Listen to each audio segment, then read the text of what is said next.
Je m'appelle Denilson, j'ai 41 ans. Et pour beaucoup de nouvelles, j'ai fini par avoir un très gros préjugé. Par MGR Macedo et par l'Église universelle. Et pour ce préjugé, moi, je pensais, vous savez, que l'Église était un point de collecte d'argent et qu'à l'extérieur les gens venaient aussi communiquer, n'est-ce pas? Et si j'étais dans l'Église universelle? Ouais, j'allais me faire voler, c'était un point où vous deviez arriver. Si vous veniez, aviez quelque chose, il finirait par voler à l'intérieur de cette institution. C'est donc ce que les gens m'ont nourri, que l'Église universelle était ainsi. MGR Macedo et que j'étais en colère contre l'évêque sans le connaître. C'est moi, parce que les gens disaient que c'était que l'évêque était un charlatan. Donc c'est aussi ce que je pensais. Donc sans le connaître, j'ai fini par me mettre en colère contre l'évêque aussi. Je pensais de cette façon, que les gens qui venaient là-bas, elles n'avaient pas d'éducation. Donc parce qu'elles n'avaient pas d'instruction, ils manipulaient et les gens donnaient ce qu'elles n'avaient pas rien fait intéressant que dans mon enfance. Que nous en ayons vu un, j'ai une enfance très difficile. C'est mon père. Il est mort, il était très petit, c'était un enfant, alors ma mère est restée.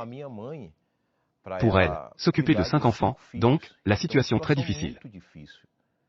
Au point de... Ma mère travaillait et nous mangions le reste des gens, alors quand elle est entrée dans la maison, je n'oublie pas. C'est à partir de cette image. Elle arrivait avec un seau, si je ne me trompe pas, de 3 et 6 en mayonnaise, et il restait de la nourriture. J'ai commencé à chercher un moyen. Pour combler le vide que j'avais, alors j'ai commencé à boire. J'ai commencé à m'impliquer dans certaines relations. Au point même de consommer de la drogue. Et pourtant, dans cet état que je vivais, j'ai continué avec ce préjugé en moi. Comme je n'allais pas à l'église, et je ne demandais pas d'aide à ma mère parfois, elle venait toujours parler. Mon fils va à l'église, mais je ne voulais pas le savoir et chaque fois que je rentrais à la maison, c'était intéressant. Oui, j'allumais la télévision, je pouvais être drogué, je pouvais être ivre, mais quand je l'allumais, c'était comme ça. Pour la programmation de l'église et automatiquement, j'éteindrais ma situation. La situation n'a fait qu'empirer. Je ne l'avais pas fait. Perspective de vie. Pour moi, je n'avais plus de solution pour moi-même. Au point de... Ma mère. Elle est décédée. Et quand elle est décédée, elle a laissé une très forte leçon. Mon fils va à l'église jusqu'au jour où ce vendredi-là.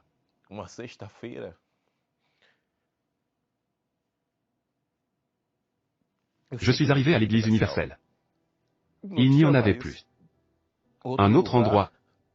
C'était vendredi, je suis arrivé à cette église, une grande église. Je ressemblais à ça, il y avait beaucoup de chaises devant l'autel. Puis, aujourd'hui, je comprends que c'est l'autel et j'ai écouté les bergers.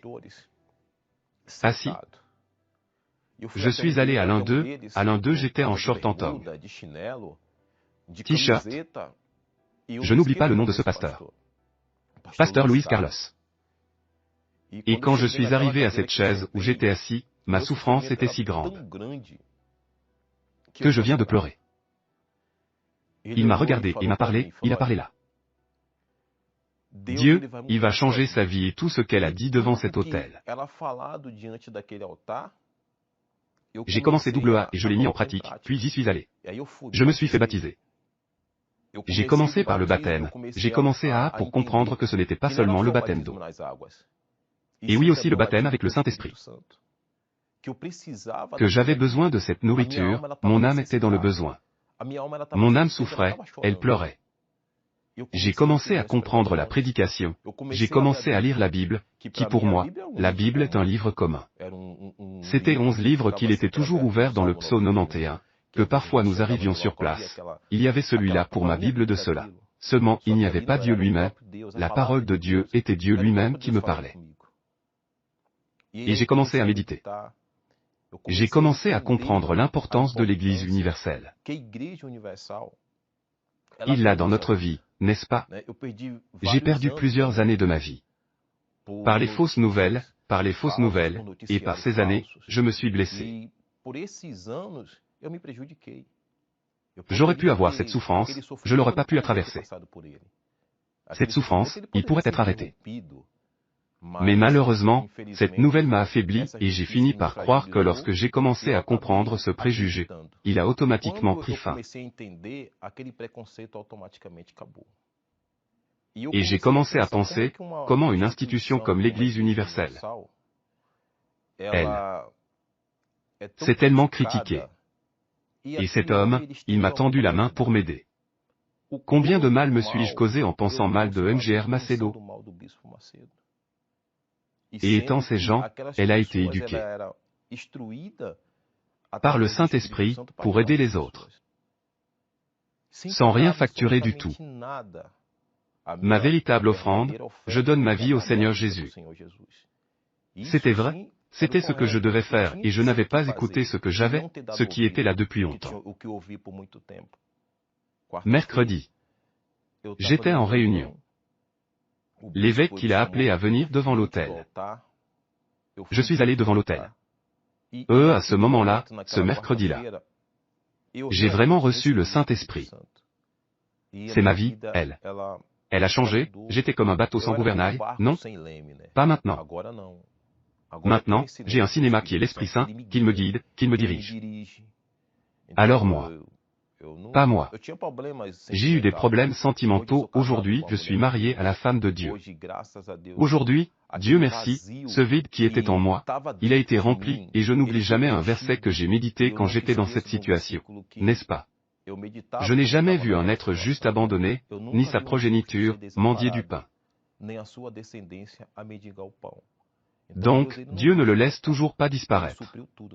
Il a tout fourni dans ma vie. Je comprends que ce qui manque vraiment de vérité, c'est que les gens comprennent que l'Église universelle, elle veut vous montrer le chemin du salut, le chemin du changement de vie, le chemin de la transformation, et ces personnes, elle a un préjugé qui, elle, vient faire partie d'une réunion.